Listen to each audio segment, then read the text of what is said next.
విద్యార్థి విద్యాభ్యాస సమయంలో పట్టుదలతో నిర్దేశించుకున్న లక్ష్యాన్ని సాధించే ఉన్నత స్థానంలో నిలపాలని జిల్లా ప్రధాన న్యాయమూర్తి గ్రంథం సునీత పేర్కొన్నారు.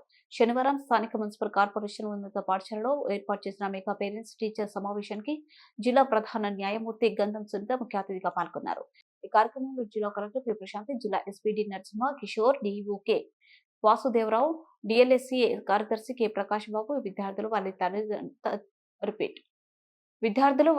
వారి తల్లిదండ్రులతో పాల్గొని జ్యోతి ప్రజ్వలనతో కార్యక్రమాన్ని ప్రారంభించారు.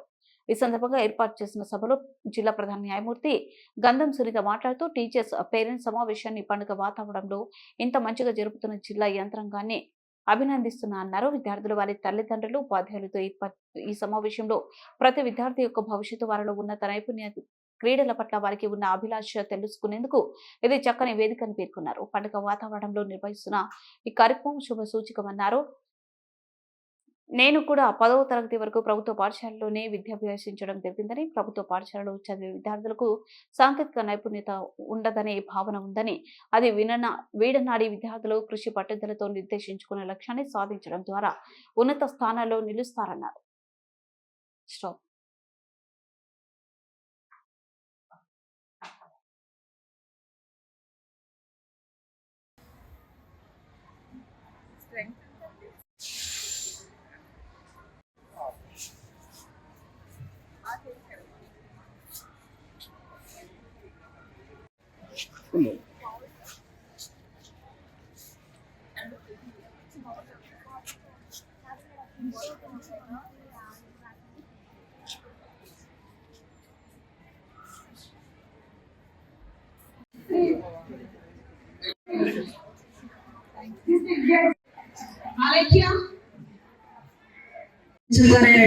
మల్లేశ్వరరావు సార్ గారు మనకి ముఖ్య అతిథిగా వచ్చేసిన మన డిస్ట్రిక్ట్ జడ్జ్ మేడం గారికి, అలానే ఇప్పటి వరకు ఉన్న ఎస్పీ గారికి, వేదిక మీద ఉన్న అడిషనల్ ఎస్పీ గారికి, అట్లానే డిఓ గారికి, ఎస్ఎంసి చైర్పర్సన్ అండ్ మెంబర్స్కి, అలానే వేరే ఇద్దరు డిఎస్పీ గారికి, సో అందరికీ కూడా నమస్కారం. పేరెంట్స్ అందరికీ కూడా శుభాకాంక్షలు, నమస్కారాలు.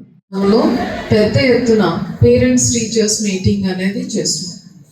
సో ఇది మీ అందరినీ ఒక దగ్గరికి సమావేశపరచాలి అనడానికి ఒక పెద్ద లక్ష్యమే ఉంది.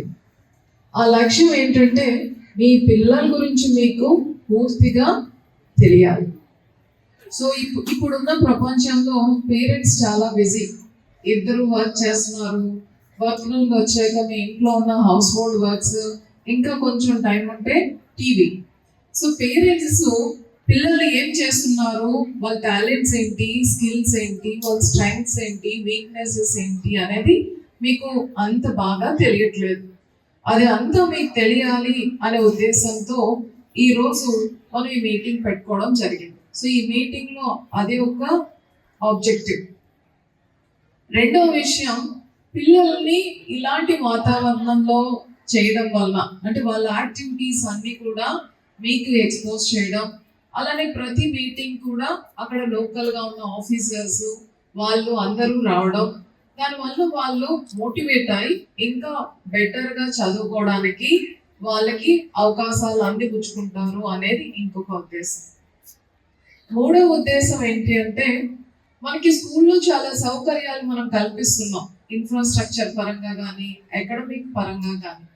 కానీ సౌకర్యాలు కావాలి, ఈ స్కూల్ని మనం ఎలా బాగుపరచుకోవాలి, మీ ఫీడ్బ్యాక్, మీ ఇన్పుట్స్ అవన్నీ కూడా ఇక్కడ నమోదు చేసుకొని మనం ఒక యాన్యువల్ యాక్షన్ ప్లాన్ అనేది వేసుకోవడం జరుగుతుంది. అకాడమిక్ గా ఏం చేస్తే బాగుంటుంది పిల్లల కోసం, టీచర్స్ మరి ముఖ్యంగా, ఇన్ఫ్రాస్ట్రక్చర్ పరంగా ఇంకా ఇప్పుడున్న సౌకర్యాలు ఏంటి, ఇంకా ఏ సౌకర్యాలు మనం చేసుకోవాలి, సో దానికి మనం గవర్నమెంట్ దగ్గర ఉన్న అవైలబుల్ స్కీమ్స్ ఏంటి, అదర్వైజ్ మనం డోనార్స్ ఆర్ సిఎస్ఆర్ ఇలా ఏం మొబిలైజ్ చేయగలం అనేది అంతా కూడా ఈరోజు మీరు మాట్లాడుకోవడం జరుగుతుంది.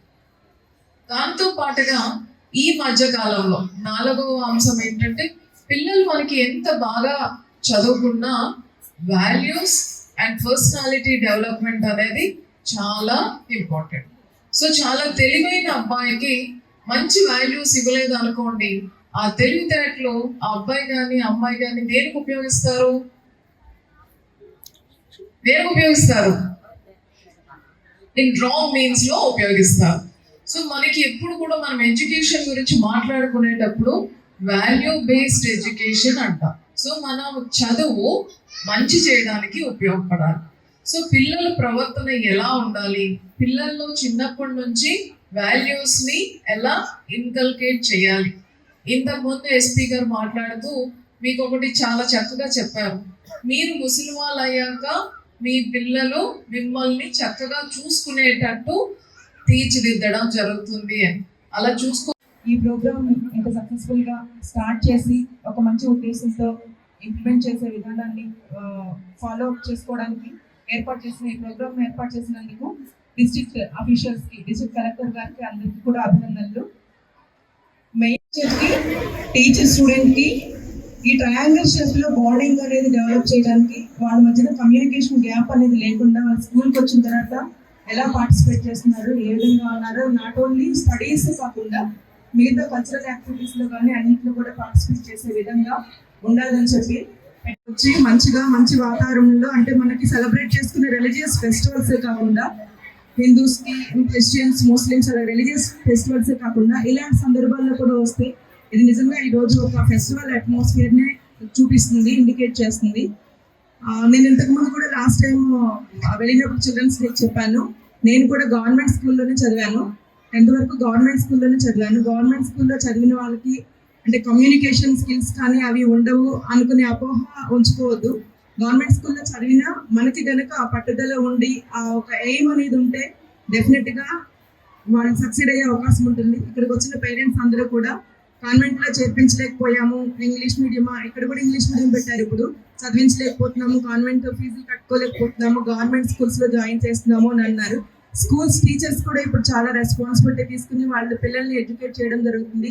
అలాగే గవర్నమెంట్ అయితే లేదంటే ఏ డిపార్ట్మెంట్ వాళ్ళు స్కూల్స్కి సరిపడా ఫెసిలిటీస్ అంటే యూనిఫామ్స్, షూస్ దగ్గర నుండి వాళ్ళకి కావాల్సిన మనకి క్లాస్ రూమ్లో ఉపయోగించుకునే పరికరాల దగ్గర నుండి అన్నీ కూడా సప్లై చేసి, మనదేంటంటే మన దేశము ఎడ్యుకేషన్ ఫ్రీగా, మనకి ఎడ్యుకేషన్ అనేది ఫండమెంటల్ రైట్ కూడా, రాజ్యాంగంలో కూడా ప్రాథమిక హక్కు కిందే ఉంది. 14 సంవత్సరాల పిల్లలు ఎట్టి పరిస్థితుల్లోనే చదువుకొని తినాలి, వాళ్ళని పనికి పంపించకూడదు. పిల్లల చదువు గురించి అడుగుతుంటారు, తెలుసుకుని వెళ్ళిపోతూ ఉంటారు. బట్ ఇంతమంది పేరెంట్స్ వచ్చిన తర్వాత ఈ స్కూల్ గురించి కామన్ గా జనరల్ గా ఉండే ఆస్పెక్ట్స్ గురించి ఆలోచించడానికి, అలాగే మీ పిల్లల చదువు గురించి కామన్ గా ఆలోచించడానికి ఇది ఒక మంచి వేదిక. కాబట్టి ఈ వేదికలో మీరందరూ కూడా మీ పిల్లలు ఎలా ఉండాలి, మీ పిల్లల భవిష్యత్తు ఎలా ఉండాలి, ఇలాంటివన్నీ కూడా మైన్యూట్ గా చాలా కింది స్థాయికి వెళ్ళి తెలుసుకుని మీరు ఇక్కడ తెలియజేస్తే టీచర్లు దానికి అనుకూలంగా స్పందించి స్కూల్లో ఒక మంచి వాతావరణం ఏర్పడుతుంది. అలాగే పోలీస్ సైడ్ నుంచి ముఖ్యంగా మీ అందరికీ తెలుసు, మన సమాజంలో రోజు రోజుకి 2 విషయాలు పెరుగుతున్నాయి. ఒకటి గంజాయి వాడకం, డ్రగ్స్, పిల్లలు క్రైమ్ అంటే ఏదైతే రోడ్డు మీద ఎవరైనా క్రైమ్ చేస్తుంటే దాని వైపు ఆకర్షితులు అవ్వడం, ఇలాంటివి జరుగుతున్నాయి. అలాగే రెండోది మైనర్ బాలికల పట్ల మంచిగా బిహేవ్ చేయట్లేదు అబ్బాయిలు. కాబట్టి ఈ 2 విషయాలు తల్లిదండ్రులు జాగ్రత్త తీసుకోకపోతే, టీచర్లు జాగ్రత్త తీసుకోకపోతే ఇది ఇంకా సమాజాన్ని, భవిష్యత్ సమాజాన్ని మరింత ఇబ్బందికరమైన పరిస్థితుల్లో ఉంచే ఇది ఉంటుంది. కాబట్టి మీ అందరికి కూడా ఒకటే, మీ పిల్లలు ఏం చేస్తున్నారు, అబ్బాయిలు ఏం చేస్తున్నారు, బయటికి వెళ్తున్నారు, ఎక్కడెక్కడ తిరుగుతున్నారు, ఎలాంటి వారితో కలిసి తిరుగుతున్నారు, చదువు పేరుతో చెప్పి ఎక్కడికైనా వెళ్ళిపోతున్నారా? ఎందుకంటే మీరు ఆ కొద్ది సమయాన్ని కానీ మీరు అబ్జర్వ్ చేసుకోకపోతే ఒక 20 సంవత్సరాలు వచ్చిన తర్వాత అతని మట్టుగా అతనికి అన్ని తెలుస్తాయి, ఏది మంచి ఏది చెడు. ఇప్పుడు స్కూల్కి వచ్చే వయసులో ఏది మంచి ఏది చెడు అనేది చెప్పేది తల్లిదండ్రులు, ఉపాధ్యాయులు. కాబట్టి మీరు వారిని జాగ్రత్తగా చూసుకోగలిగితే వారికి ఉన్న జీవితం అంతా కూడా సక్రమంగా సాగుతుంది. కాబట్టి మీ అందరికీ చెప్పేది ఒకటే, మైనర్ బాలికలు ఎవరు ఉంటాయో వాళ్ళని మీ ఇళ్లలో ఉంటే వాళ్ళని అడిగి తెలుసుకోండి, వాళ్ళకి ఏమవుతుంది, స్కూల్లో ఏమవుతుంది, సమాజంలో ఏమవుతుంది, ట్యూషన్కి వెళ్తుంటే ఏమవుతుంది.